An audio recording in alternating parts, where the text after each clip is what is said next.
Many of us remember 25-year-old Jane Pauley's first day as Barbara Walters' successor and co-host on The Today Show in 1976. Let's take a look.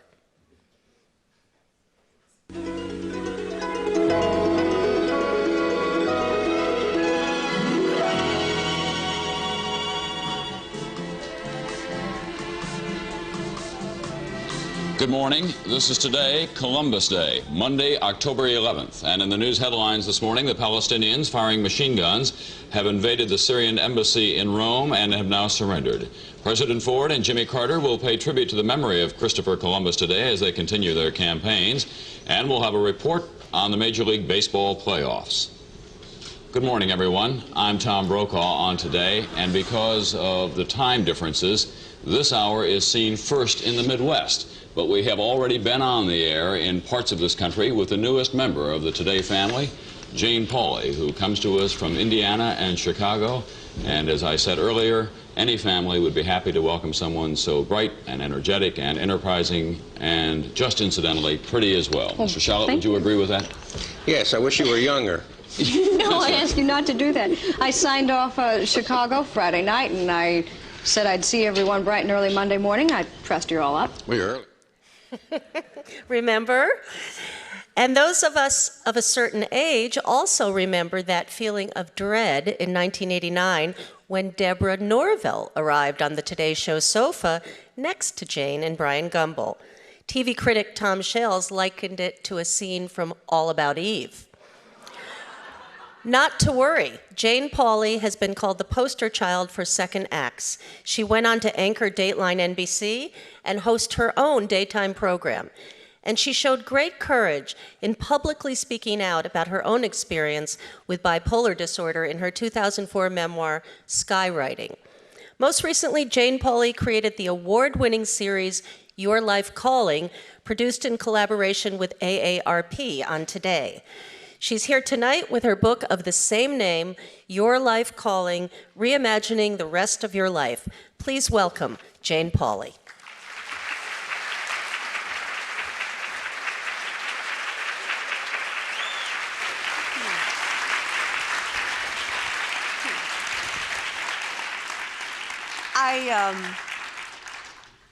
I never knew it was Columbus Day. Oh, really? You know, it's ridiculous. I wrote a memoir, and little details like my debut was on Columbus Day, had no idea. I would like to amend the instructions from the Voice of God pertaining to cell phone usage, et cetera, et cetera. If you want to open your 2 degrees bars that were on your seats at any time during the program, you feel free to go ahead. Lauren Walters. Lauren, are you here? I knew I was looking right at you. Lauren left these for you, and he's one of our wonderful stories. And so you can have this anytime, open it up anytime you want. And if they weren't on your seats, no worries. Because I see people looking, you will get them in the atrium following the program. So you don't know what I'm talking about? It wasn't just you. We're going to be giving them out in the atrium following the program. Okay, Lauren. I've just done a little double bump for you. We'll see more of Lauren Mine's later. chocolate banana. We have to look forward to that. So I have to tell you, because you were backstage, you didn't see the clip, but you heard it. The laughter, the first laughter, was Tom Brokaw's hair. No. I mean, hair is an important thing. If my husband, Gary, was here, he'd say Tom still has hair. And a lot of it. And he just interviewed you in New York, correct? Yes, he did. Tom was at the 92nd Street Y, and he was you. And I'm sorry, it's just me. And it was wonderful. And the second, well, there's so much about that clip. I mean, we remember the embassy in Rome being invaded, and Carter and Reagan, but also when Tom Brokaw turns to you and says, "You're so pretty." That just wouldn't happen today. Nah, from Tom I mean, you're it still might. pretty. Yeah, but you're not allowed. You're not allowed to say that anymore. You know, I could just let you sit there and stew in that remark. You know, some would. Some would let you. No, it was, and then what accent do I have when I've opened my mouth and speak? Where did that voice come from? Because I assure you, when I was doing the news in Chicago, I did not sound like that. Somewhere over the weekend, I packed my bags. I left Chicago. I'm from Indianapolis, but so I worked in Chicago 1 year. Packed my bags, show up in New York City, and appear on the Today Show. Open my mouth, and I sound like a cross between Barbara Walters and Grace Kelly. I can't explain that, and I don't know how many months or years it took me to stop talking funny. But I was so young. Well, you had I'm not anymore. You may have noticed that. You had this meteoric rise. You went from Indianapolis to Chicago, and the critics were not that kind. They were... Why? You think it's offensive to be described as having the IQ of a cantaloupe? Or being compared to a hood ornament? Well, what's wrong with that? It was Chicago. Oh, no, really? Do you know, it was ridiculous, and there's no explaining it. I feel like I'm having a Back to the Future month, because I have been this month talking a lot about those early days. But that young woman, and my hair really was that color in those days, naturally. Not anymore so much. But I had been the anchor of the big news in Indianapolis on Channel 8, the weekend edition. 1 year, I mean, by 1 year, I mean 365 days before I turned up. So weekend anchor Indianapolis to Barbara Walters' chair on the Today Show, 1 year. I can't explain that. It wasn't because, well, Jane, your talent was just so overwhelming, and it wasn't that at all. It was just, and I don't believe in fairy stories. I'm from, the Midwest, and I want my explanations to add up, and it troubled me for a long time that I couldn't explain that. No one else cared. Did you? When you say it troubled you, because you thought you didn't deserve it? Oh, yeah. It was, and one of the stories in my book, Paul Giannone, Paulie G, if you read the book. The pizza guy. Yes, the pizza guy, said that he was in accounting, and then he went information technology, and he said for 20 years he had masqueraded as a computer geek. And it was refreshing for me because, and I think for him to realize how many of us felt or feel like we were or are imposters. But when you feel that way, you don't know that everyone else is kind of feeling that way too. You think you're alone in that. I was in Indianapolis probably a year or so after that with Dave Letterman, who is also from Indianapolis, and he also had become a network figure. And he and I are talking to some high school kids in Indianapolis. I don't know what the occasion was, but I do remember him telling them, describing his own career. It's like robbing 7-Elevens. The money's good, but you're going to get caught. And this was... And I totally related. I mean, I'm thinking, yeah, I know what you mean. This was probably 2 or 3 years before the phrase imposter syndrome was coined. I mean, it's not a legitimate syndrome. It's not a medical diagnosis. But the phrase had not even been coined. But so when Paulie G said masquerading as a computer geek, got it. I'm with you. Yeah. Well, for the record, because I mentioned it in the introduction, and everybody nodded their heads because they remember it, because there were only 3 channels then. So we all knew what was going on the networks. And Good Morning America didn't exist yet.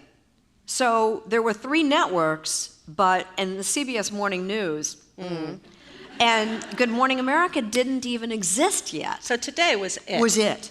We had like a 30-something share. Remarkable. Which today is probably at an 11 or 12. At best. At best. Yeah.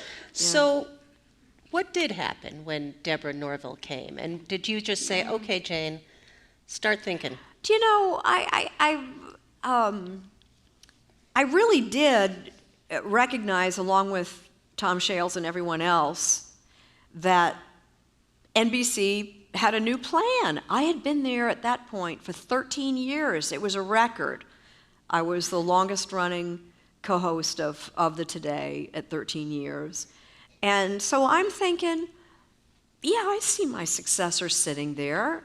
See, she was so smart and brilliant and pretty and ambitious, and if NBC didn't do something, one of the other networks was gonna. So they pushed her in too fast. It was ham-handed the way it was handled.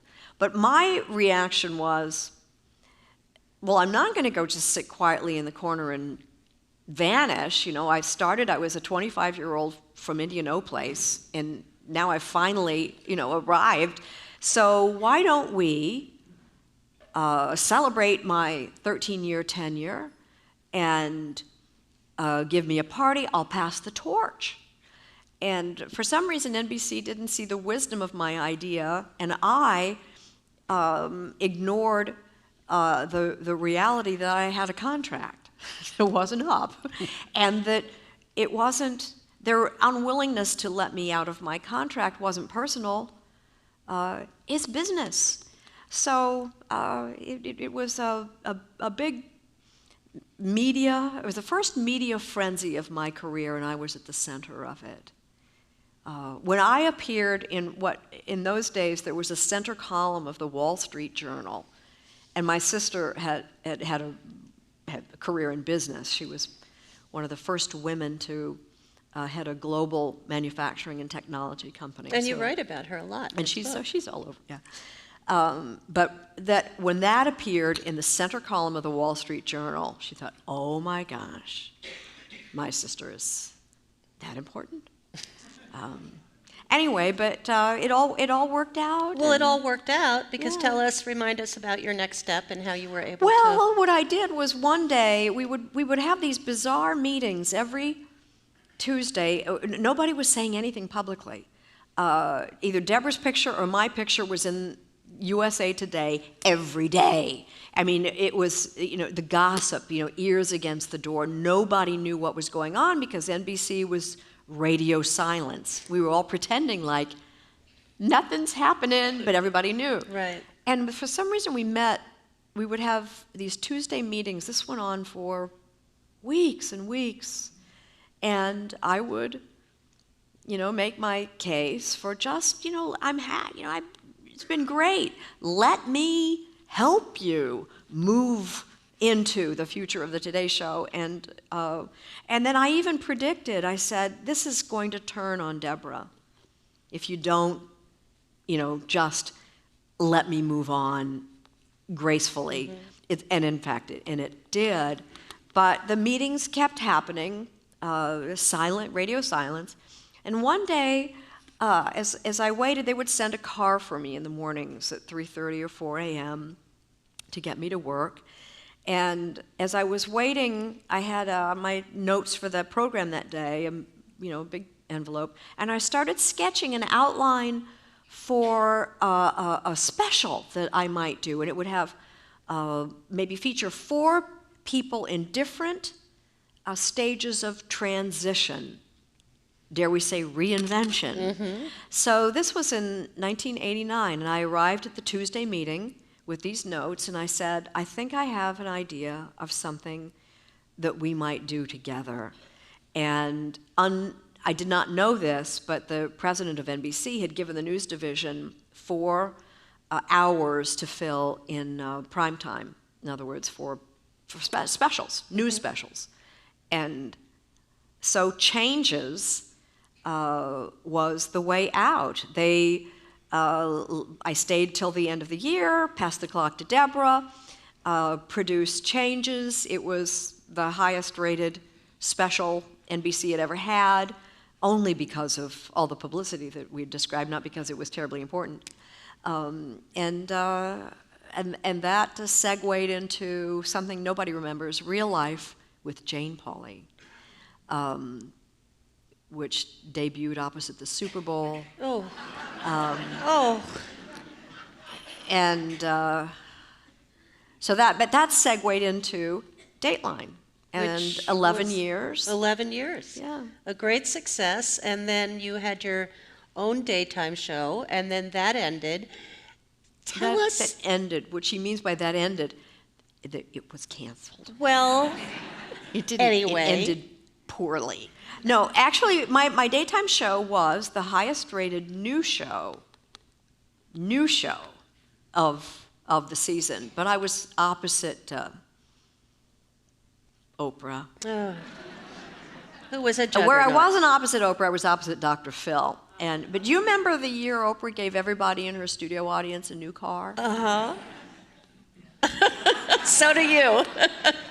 Yeah. So tell us about when that happened and when all of a sudden here you were and you didn't have a show, because this is part of talking about this book. That was a Tell real us turning about- point for me. It was Sorry? a major turning point for me. So tell us about your own process in looking for the next thing and what was Well, going on with you. I am one of the luckiest human beings on earth. To my credit, when opportunities arrived, I recognized them and I took them. You know, I didn't back off and, so that young woman you saw was perfectly aware that I was completely out of my depth. I was no Barbara Walters. You didn't need to tell me. I knew it. But there I was. So the daytime show ended. I was 54, or I might have been 55, which means that I was a year over that 25 to 54-year-old demographic where humans cease to exist. Will you explain and- that to people about how they sell ads and stuff? It's a the commercial marketing. If you've got a product, you want to sell it to people who are 18 to not 34. brand fixed already, which none of us have been forever in our lives and still aren't.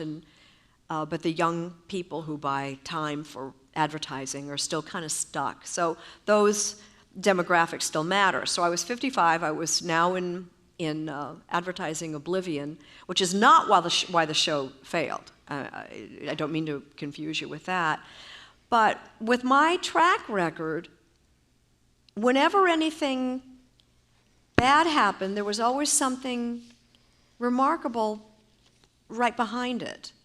I was a teenager. I was 17 years old when I noticed this lucky pattern in my life already. And I called it the things falling out of heaven theory. And according to my things falling out of heaven theory, at the moment when I thought nothing ever was going to happen to me again, that all of my wonderfuls had happened, then and only then, something would happen. So honestly, the show ends, it's canceled, it's not picked up, it fails. And I'm kind of thinking, well, the phone will be ringing soon. Jane Pauley is free. She's available. Get Jane Pauley. And nothing happened. And how long it took me to figure out, to use the phrase from Tripp Hansen, who is one of the stories in my book. Tripp said, I knew this time it wasn't going to happen if I didn't make it happen.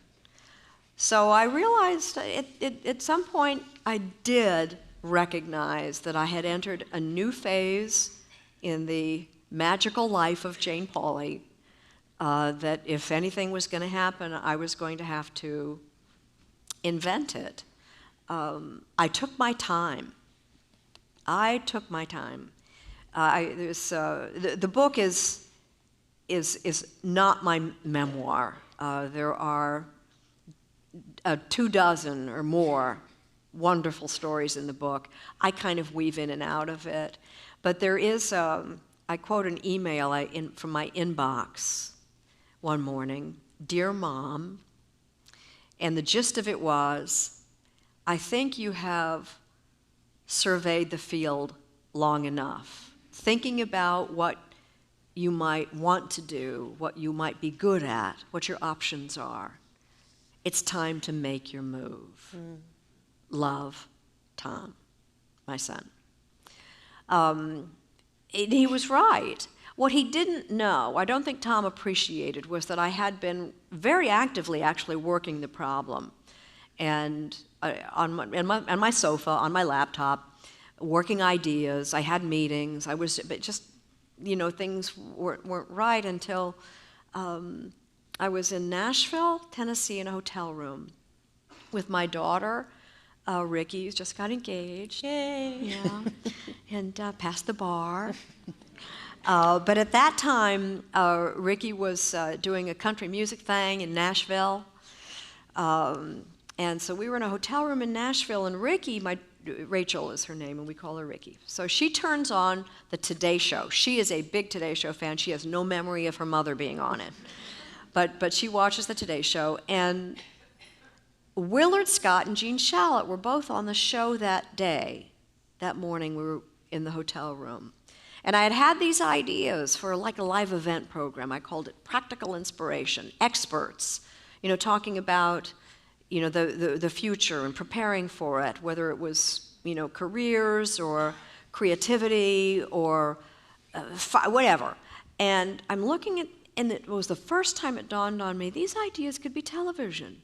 I did television for a long time. I was pretty good at it.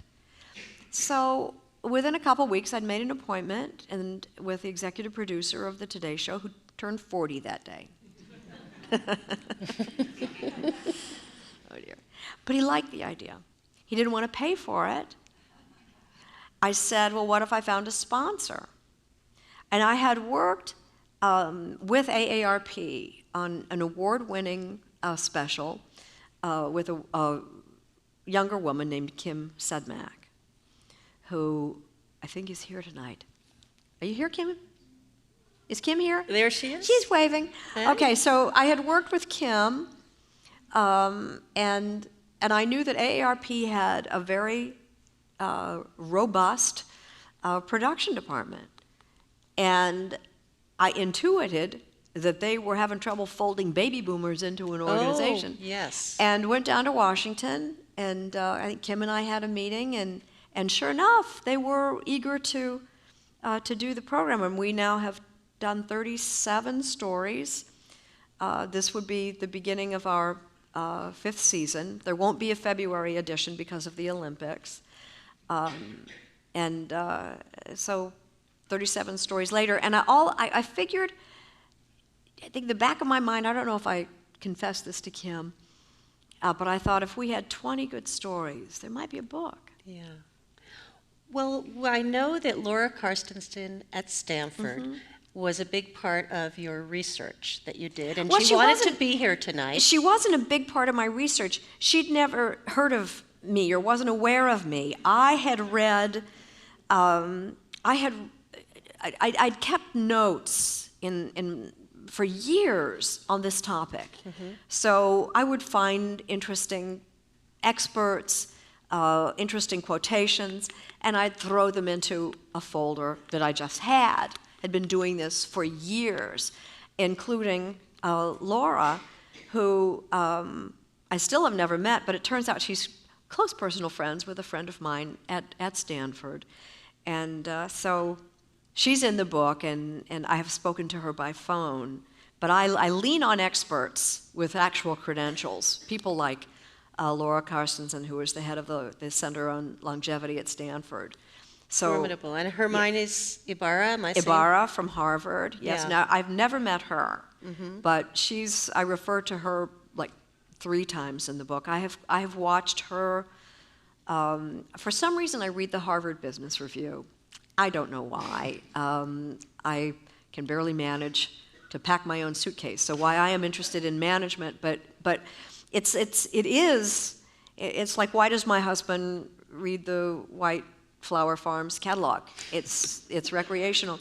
So I've been reading the Harvard Business Review. If I travel, I'll buy it at the magazine store, and they'll often say, "You know how much this is?" Because it's not the cost of the usual magazine. I said, yes, I do know.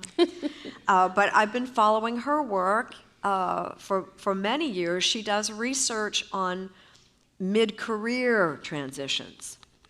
I'm talking about midlife transitions, which may or may not have anything to do with career. But it just seemed to me that everything that she was writing about in her research on career transitions could be extrapolated to, to my interest. So she does appear. It's interesting that you mentioned packing a suitcase, because one of the things you talk about in this book is when thinking about your future, a really helpful way to think about it is the concept of packing for a long trip. Yes. So explain that. How does that work? There is research that shows that when asked to think about yourself in the future, that in test subjects in MRI, the brain scans, the brain lights up in exactly the same pattern as when a person is asked to think about a stranger. We just don't recognize that ourselves in the future could be someone a lot like us, but not us. So we don't think about ourselves in the future. And would you repeat the question? I've already forgotten it. Packing for a long trip. Okay, packing. So if you think about the future, and I do a lot, I took one of those online tests, your temperament and aptitudes and so forth, and I am in the 99th percentile of futuristic. So I've already left the building. But I think about the future more than most people. It doesn't frighten me. Mm-hmm. I recognize that the future holds surprises, some not good. And I am a worrier. I have children. I am a worrier by nature. And yet, broadly speaking, I feel very comfortable about the future and getting ready for it. And the idea that if you could imagine yourself in the future, what would you want to have packed? And I made a list of things that, like joining book club. 10 years ago, I joined a book club. And my future self will be very grateful for that. And not merely because I will have read more books and I will be more interesting to any future grandchildren than I may have, but I have a social network.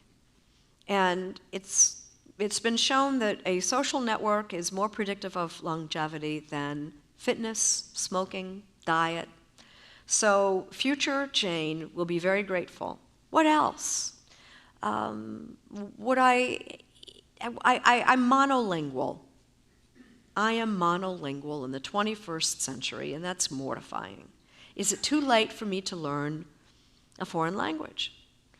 I found a box of French lessons on CDs in a giveaway pile. Gary and I were cleaning up. And I put these, I kept that. I had a long road trip. I was going to visit one of the kids in college. So I was driving up, and I put one of these CDs on to listen to. And before I had left New York City, I was starting to learn French, I think. And frankly, it was so distracting. I was really getting into it. I wasn't paying attention to the driving. And I thought, this isn't safe. And I ejected it. But I thought, I was on the cusp of maybe learning a language. Mm-hmm. You take for granted that you're great cooks. I'm not. I would like to pack 3 dishes that I seem to be obsessed with the future grandchildren, aren't I? Might enjoy. Mm-hmm. Learning bridge is not on my. I have friends who are life masters. No. Too late. But this idea of packing for a long trip, when I share it with people, they go off into all sorts of different directions. It seems to be an idea that people respond to. They always respond to it, mm-hmm. but in many, many different ways. Mm-hmm. What would the future, the stranger that is you, want in that future suitcase, because the future is probably going to be a lot longer than you're thinking. Oh, yes. So before we look at some of the profiles of people that you have discovered, I want to talk about two people in your life. First is your husband, Gary Trudeau of Doonesbury fame, who, of course, you've mentioned. Mm-hmm. You speak more than once in the book about how important and supportive he's been in this journey you've taken. You also say he's somebody who just has no capacity for boredom. He's never been bored. And he's somebody who doesn't seem to need to reinvent himself, because you were telling me on the way in, he has a new television series on Amazon. I don't even know if we call it Alpha television House anymore. Alpha House. No, it's video streaming or something. Video streaming, Amazon, John Goodman's in it, Alpha House. He's always... Well, you raise an interesting point. When my daytime show ended, or when I was advocating my departure from the Today Show, when I did make the decision to leave Dateline, if I think it's time, I'm looking for the nearest off-ramp, and I don't need to know a destination. To be married to me is to think, oh, great, what's she going to do? What do I have? Should I be worried? Is it going to be different? There are couples who may come to a point in life, one of these hinge moments, with separate timings. Mm-hmm. If Gary is going to be more focused on this entertainment realm, what happens to the cartoonist I married? We have a certain rhythm in our marriage. I have an expectation. Now, is he going to be a showbiz guy? What does that have to do with me? I'm going to be completely supportive, kind of. So, but that's one of the realities you have to factor in. Thank you. That's so. You're welcome. Gracefully done. I'm trying. But no, Gary doesn't. The story in the book so he and I are in a car one day, and we're talking about something that I have written in the book, and he makes this statement: I think I have lost the capacity for boredom. And at this point, I start taking notes. And I already knew that Gary had a very active daydream life, and that he sometimes fantasizes being president of the United States. I knew that. And he says, I'm also in a rock band. I'm taking notes. And he's driving. And then he says, hear that song? Song on the radio? Yeah, I'm playing bass. So Gary he says, whenever I'm in a situation that is boring, I retreat to the amusement park that is my brain. He just has the capacity from childhood to entertain himself. So I don't worry about Gary needing, he has trouble fitting in all the things that he loves to do, but I worry about, myself. I may find the off-ramp with ease. Change comes easily to me. I am not afraid of it. But the on-ramp that one must then find is not so obvious. And to make a point I left behind earlier, after the daytime show ended, it was 4 years before I figured out your life calling. 4 years of people, what are you up to, Jane?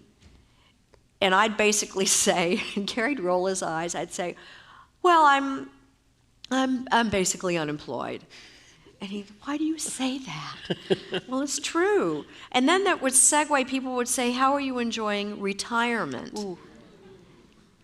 And am I retired? And I wasn't even 60. So it was with looking, it was a 4-year period of didn't have a good answer to the question. The other person who comes up in the book, and I just wish I knew her, is your Aunt Martha. Tell us about Aunt Martha, because what a wonderful person in your life. My generation is going to live a long time. The boomers are just not going anywhere soon. But we all know people like my Aunt Martha who lived to be 94. The last couple years of her life, she was an elderly woman. Mm-hmm. But up until about 92, she was in pretty robust, good health. My book opens with a story about a friend of mine named Meg, who was successfully treated for thyroid cancer in her 30s. And every year, the checkup, and on the 10th annual checkup, the doctor tells her, Meg, I think you've dodged a bullet. I don't think that cancer's coming back. And she comes to lunch, and she's got this horrible expression on her face, as we think, oh my God, what has the doctor said? No, he's given her good news, but the expression on her face is neither joy nor relief. She says, what am I going to do for 40 years? Yeah, but she was serious, mm-hmm. And she was not happy. She had not planned. I think she'd been living year to year. Okay, so my Aunt Martha was widowed at the age of 50. She had 42 more years. At no point would she ever have thought to ask, what am I going to do for 40 years? If my aunt were still living, she'd be saying, what's all this fuss about reinvention? My Aunt Martha just got on with life. She had a son to support. She had a job in retail, selling women's clothes. Then she got a real estate license, and then she wanted more regular hours, got a job at a savings and loan, then became manager of the savings and loan. This is not a fantastic career story. This is not a story of my amazing Aunt Martha who rose to run Citibank. It's not like that at all. At the age of 65, she was running the West Lane branch of the something savings and loan in Indianapolis, when she was given her mandatory retirement papers. And she walked across the street, literally, to a travel agency where she was not planning a trip. She got a job as a tour guide.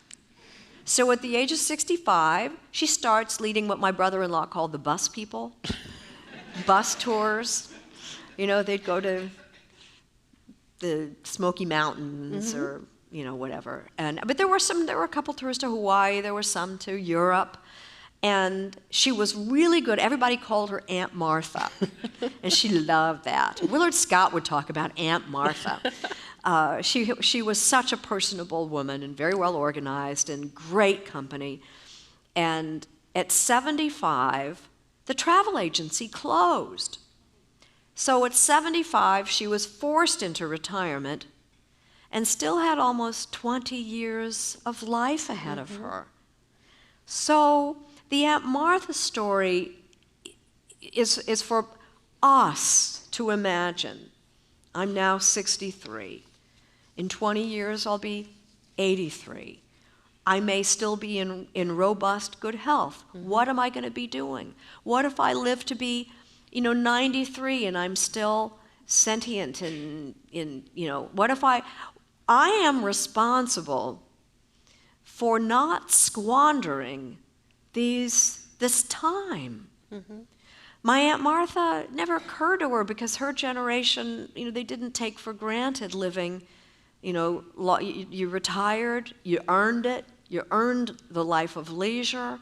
My parents, retirement years came, and my mother who had survived ovarian cancer, had strokes. My mother was an invalid the last 15 years of her life. My father was her caregiver. He was kind of literal about his marriage vows, the sickness and health part.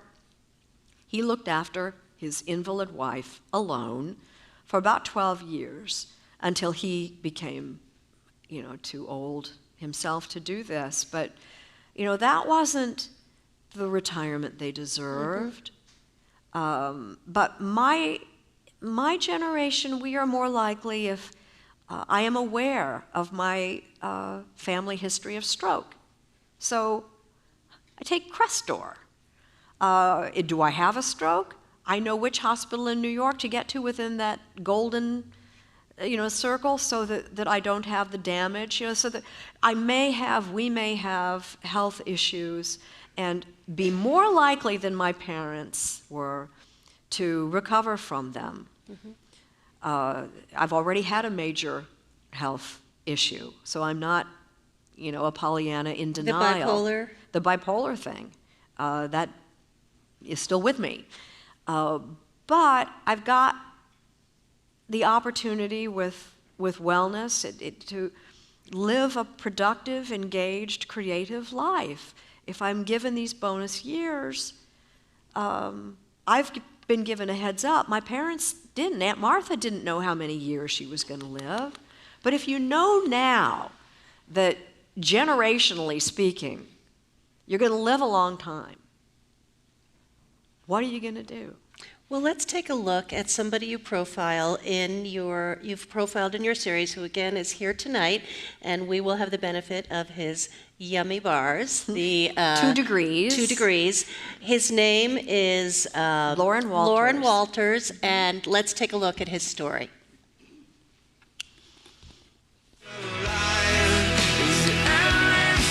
Back now, 8:45, and we've got your Life Calling Today. Today contributor Jane Pauley has been working with AARP, which produced and sponsored our series of reports. This morning, a man who's trying to help children all around the world. Jane, good morning. And good morning, Matt.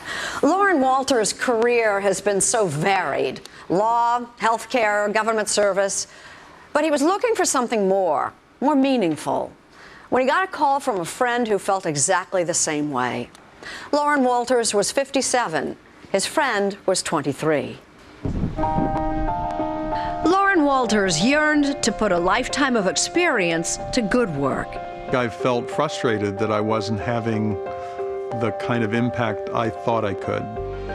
The seed of an idea was planted when he visited Rwanda. Going out into a village, I saw kids who were hungry, just on an ongoing basis. But he also saw children eating from squeezable pouches. And I knew there was something you could do to treat malnourished kids, which were these nutrition packs, but there was a supply problem. For 3 years, he thought about it. For me, ideas simmer. But he wasn't thinking about starting a business until 23-year-old Will Hauser called. The son of a good friend, he too was looking for something more. I wanted to start a business doing something entrepreneurial, but also doing something that gives back in some way. 2 degrees, a food bar, was an idea whose time had come. Well, there's a lot of evidence now that when consumers are given a choice between doing something which has a cause related to it, as opposed to just the product, they'll choose something that has a cause. Here's how it works. For every bar that's sold, we purchase and donate a meal to a hungry child somewhere in the world. So I buy the bar. And a nutrition pack is given to a malnourished kid. And it's a dense peanut butter paste with micronutrients. You want to try it? And that's exactly how the kid eats it. It is, exactly. That's peanut butter. A little better. It is. It tastes pretty good. But the food bar has to taste good too. I think the sunflower butter. I do too. I think I like that better. Too savory. Despite Lauren's diverse background, the food business was all new. Hi, how can I help? How do we market? How do we brand? I'd never created a brand for anything, and neither had Will. Putting a real person on there, a real child, I think is huge. That stops you in your tracks. He's tapped a 20-something brain trust, pumped with ideas. We span a generation gap. We think about things differently. We're connected to different networks of people. We see things differently. Really? I think that for us, it's been an enormous asset to the company. They recruited an army of sales reps at 75 colleges and activated Lauren's vast network of connections. Soon, they were in every Whole Foods store in the country And this is cherry almond. You can try. I can try. You can try one of each. So I can buy this then. You can, right in here. Reality check. I thought it would be easier than it is. It's hard. Today, the bar is in 1,000 stores, but Lauren thinks he'll need 10,000 to succeed. I'm really optimistic. And we've donated about 500,000 meals so far. Okay, that's impressive. The other thing I've learned that I've given to the young people is to imagine that anything is possible. Lauren Walters, thank you.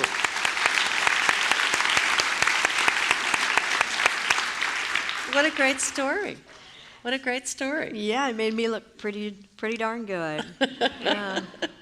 We have a number of people here tonight I know who you've profiled, and one of them that Yeah, we should open a San Francisco bureau. absolutely, and come and play in our backyard. We would love that. Jenny Bowen, tell us about Jenny Bowen. Now Jenny Jenny's here. Jenny. Jenny, when is your book coming out? March 11th, Half the Sky. Is that the name of it? Do I get that right? Oh, Wish You Happy Forever is the story of Half the Sky Foundation. Make a note of that. Jenny's story is probably the biggest story Kim and I have told. And it's a little dangerous for me because, Jenny, your story is so phenomenal that I think it worries me that people might think, oh, do I have to change the world? But that's what Jenny did. Jenny Bowen is revered in China. You all have heard about the Chinese orphanages and the one-child policy and baby girls being abandoned. And Jenny and her husband have adopted two now teenage girls who were adopted as little ones from China because they read about it in the newspaper. And Richard, is it Richard sitting next to you? Hi, Richard. I think it was Richard that said, well, we could bring one home. So they agreed at the table. They have grown children. They started their family young, so they're in their 50-ish, and they decide, well, we'll adopt a child. They meet their daughter, and in China, it's a long process. Time passes to finally meet the little baby that's going to be their daughter in China. And she had no language because no one had ever talked to her. She probably had been abandoned at a bus stop at maybe age 1. She couldn't walk. She had no personality, just a blank affect is how Jenny described it. But they brought her home, and Jenny is a filmmaker by profession. Richard is a cinematographer. And Jenny was editing a movie at the time and brought the editing studio home to the house and had baby Maya on her lap for 6 months while she's editing. Maya's first spoken words of language, he didn't do it, were from the movie. And as Jenny said, everybody laughed, but her heart soared because she knew there's a person in there and she's working. So maybe another 6 months goes by and it's a summer backyard party. This is when the story gets big. Summer party, and Maya is in the backyard romping and playing and singing with her friends. And Jenny has a kitchen sink looking out the window, has an epiphany. I know how to fix it. And she's thinking of all the other orphans in China, the ones who will never have a family. She knows how to fix it, how to bring the love of family to the children who will never have families. And she does. Half the Sky Foundation is bigger than I can describe, but it is currently working in every province of China. And the Chinese, you can imagine, are not that open to, foreigners. much less, Americans, would you let us help you, correct your problem? But Jenny put it so lovingly, we are so grateful for these beautiful children that you've given us. Will you let us help?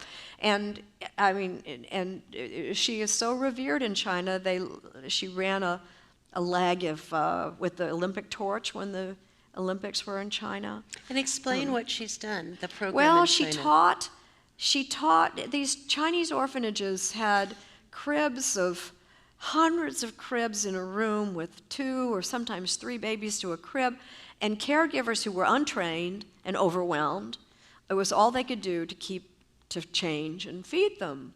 And what Jenny's epiphany is that they could train caregivers. The Chinese word for grandma is Zuma, so nanny Zuma. They trained Chinese women to nurture and bring loving care to these babies. And they were given a pilot program of chance, 6 months, and the changes after they trained these women how to love them up and how to care for them and bond with these children, they became children. They responded like humans, and the Chinese government was rather impressed, and then that was the beginning of what is scaled up so many, many times. So Jenny's reinvention wasn't just becoming the mother of now 2 children, Maya and her sister Anya, but has created this Half the Sky Foundation, with a lot of support from other American parents who have adopted Chinese daughters, mostly. I mean, that's one hell of a reinvention. And I was, when I interview people, whether it was Lauren and I think Kirk Rademacher is here, and I'm looking at Bob. Am I looking at Bob? Yep, sorry, Bob Giacomini. Gary's loving the cheese, by We're the way. going to see the Giacomini story, so hold on for that. But my goal is to tell stories that people will be inspired by, that are kind of real, relatable, aspirational. But Jenny's was just, I couldn't connect the dots. I couldn't see how she seems so like you and me. Until Jenny explained, she said, everything I had done in my career as a filmmaker gave me the tools I needed. She said, my career as a filmmaker, my job was to imagine a world that didn't exist and make it happen.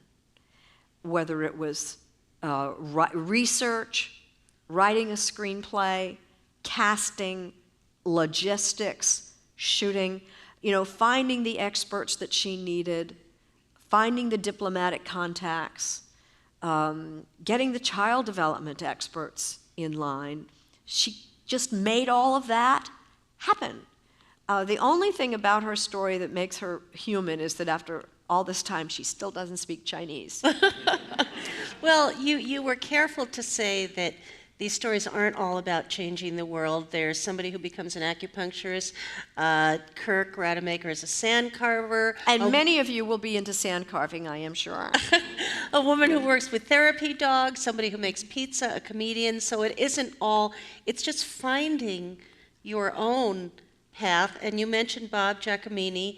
And I love this story because I love Point Reyes and I love cheese. So I think that we have to, before we go to questions, show you all the story about Bob and his family. So let's take a look. On 700 windswept acres north of San Francisco, 4 sisters grew up on a dairy farm, then went their own ways. Diana, banking. Jill, Silicon Valley. Karen, family. Lynn, marketing. You're gonna love it. The girls really weren't that interested in cows. They never were. Bob Giacomini has been a dairyman his whole life, while his wife Dean prepared their daughters for the world beyond the farm. Was there any interest in livestock at all? No. No.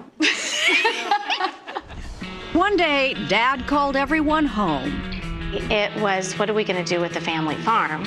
My dad has had this for 54 years. We want it to be around for another 54. The milk business was getting harder, and Bob was getting older. But he had a new idea. It was an opportunity for me to see what else was out there. The opportunity to be creative, to run our own business, to really lend our talents to something that we really love.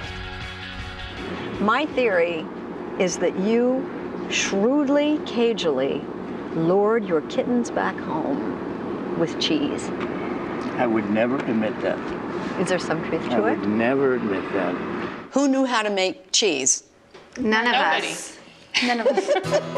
Reinventing the farm would mean reimagining their own lives. There's financial risk, there's emotional risk. You know, I had to put that other life of mine on hold and at some point make the decision I'm never going back. They learned all they could. I think it needs to be aged longer. And invested in new equipment. Yeah, it was a gamble, but if you don't take gambles once in a while, it kind of is a dull life. We got paid in cheese for the first few years. I thought that was a family joke. It's a startup. There was one holdout, until Diana's career in finance was stalled by the recession. Best thing that ever happened to me. Now she's the CFO. Their range of experience, a perfect blend. I manage all of the marketing and communications. I deal with chefs, retailers, and customers, distributors. I do a lot of the cooking and the entertaining in here. The dairy hired a master cheesemaker, makes 4 kinds of cheese, and has added a culinary center that attracts hundreds of agri-tourists. Who are those people that want to go see a dairy farm? Well, it's all about the farm-to-table experience. They want to know where their food comes from. This is what we built the company on. Original blue, it's very full flavored, but you can spread it on a baguette like butter. Mm-hmm. You know how to do this. Yes. And this month in New York, Point Reyes cheese won 2 Sophie Awards, often described as the Oscars for food. This is my 4 daughters that did all this, and you know what? This is to their mother who passed away last year. Thank you, thank you, thank you. Dean Giacomini had encouraged her daughters to pursue their own dreams. And they found them here on the farm. You know, I got the girls back. I'm the luckiest guy on earth.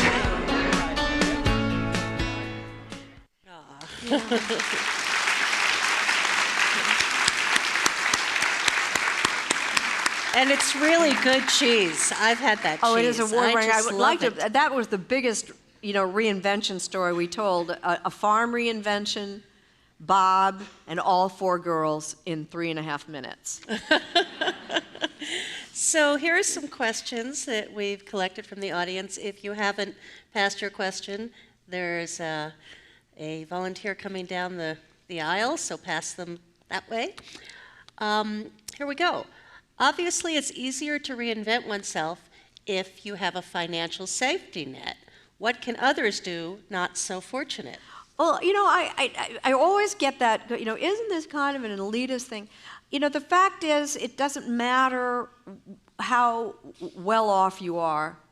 If you have a healthy life ahead of you, then you've got to figure out, how to remain creative, productive, and engaged. And it's not a matter of just, taking a flyer and quitting your job, and, it's bigger. It's bigger than that. So I understand that people who have a financial safety net may have more options. Mm-hmm. But everybody else gets to play this game too.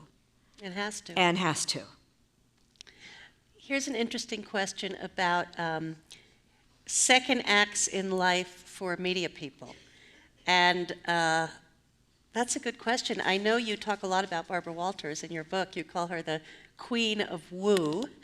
But her second chapter has been her first chapter. I mean, she's stayed in television. Diane Sawyer has stayed in television. Yeah, so you don't need to have lots of chapters, though. I mean, I think, Barbara Walters' life has been extraordinarily rich and varied. She was the host of the Today Show. She was the pioneer of groundbreaking. She was the first woman to anchor an evening newscast. The Harry Reasoner thing was not easy for her, and it was not successful. And she thought that would be the end of her career.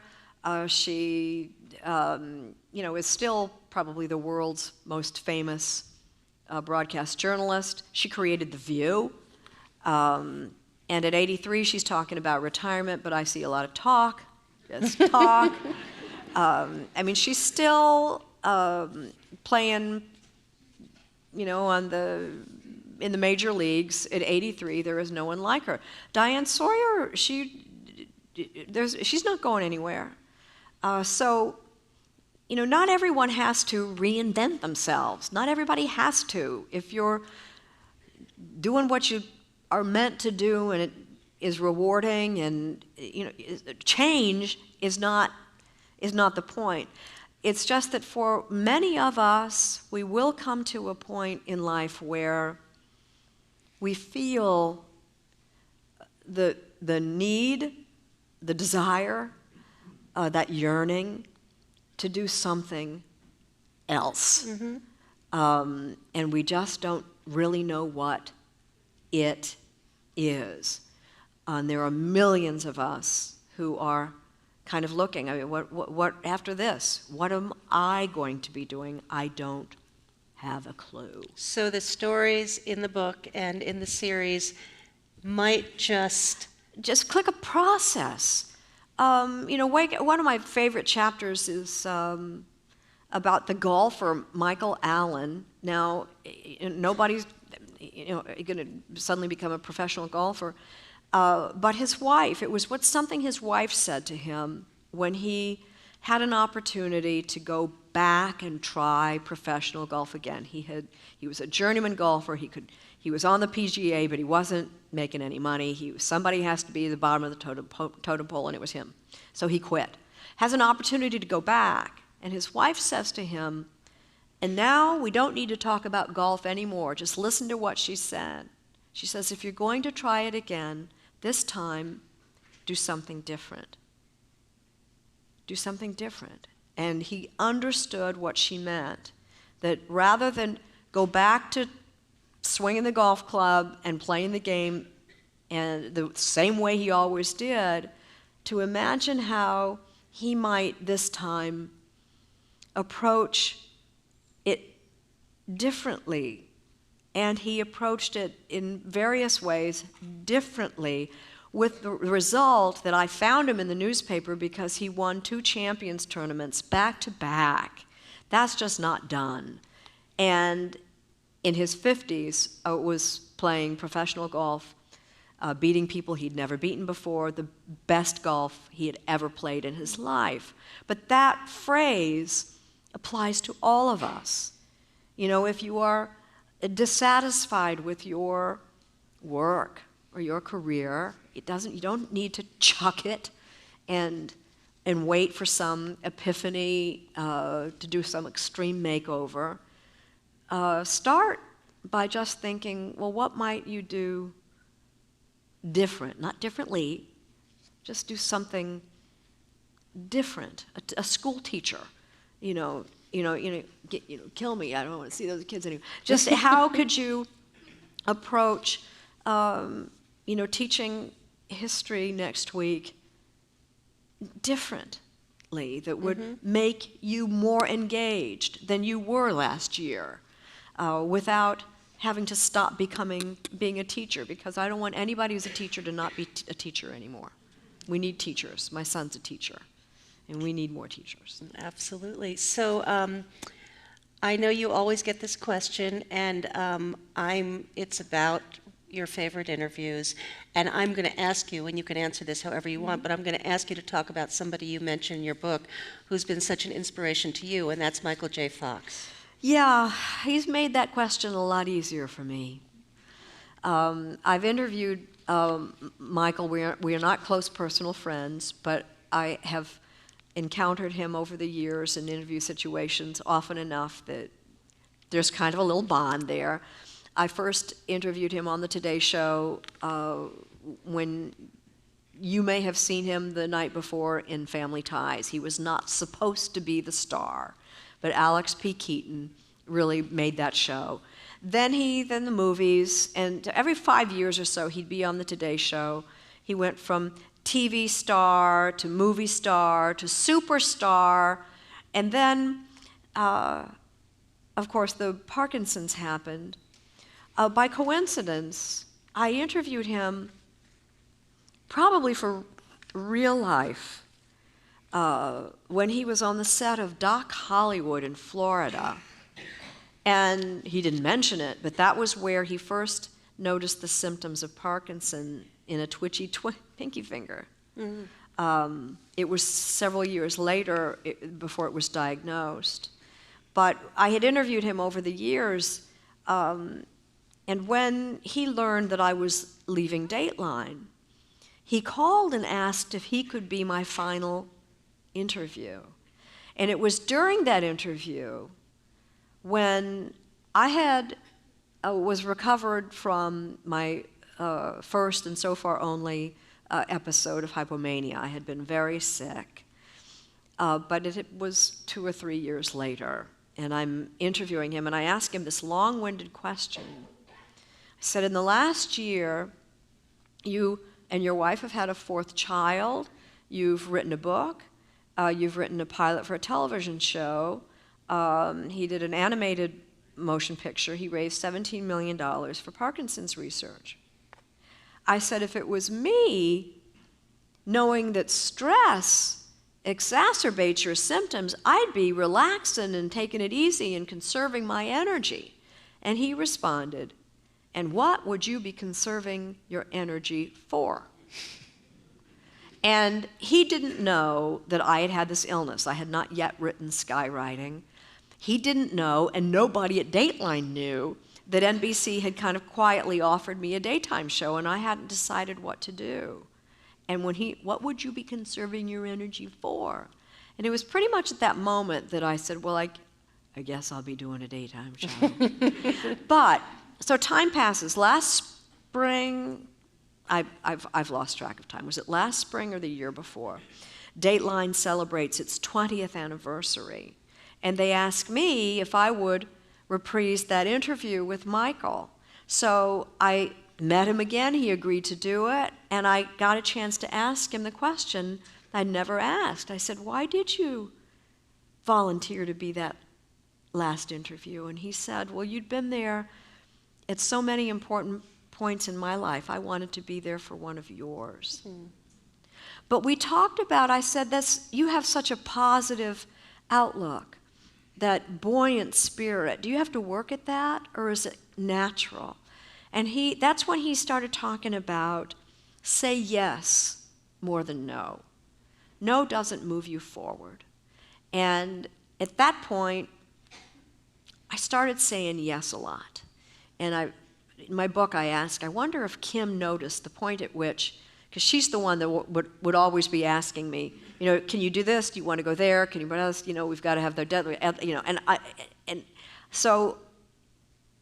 I said no too much. Or I'd say maybe, but I meant no. Or I'd say no and I meant maybe. I don't know. But I started saying, yep, absolutely, sure. And I would try to say it so fast that I couldn't start enumerating all the reasons why I didn't wanna or couldn't or shouldn't. And because Michael said, say yes more than no. No doesn't move you forward. What a gift. Yeah. Well, that's a great note to end on. Thanks to all of you. Get a book. Thanks, Jane Pauley. Good night. Thank you. Just so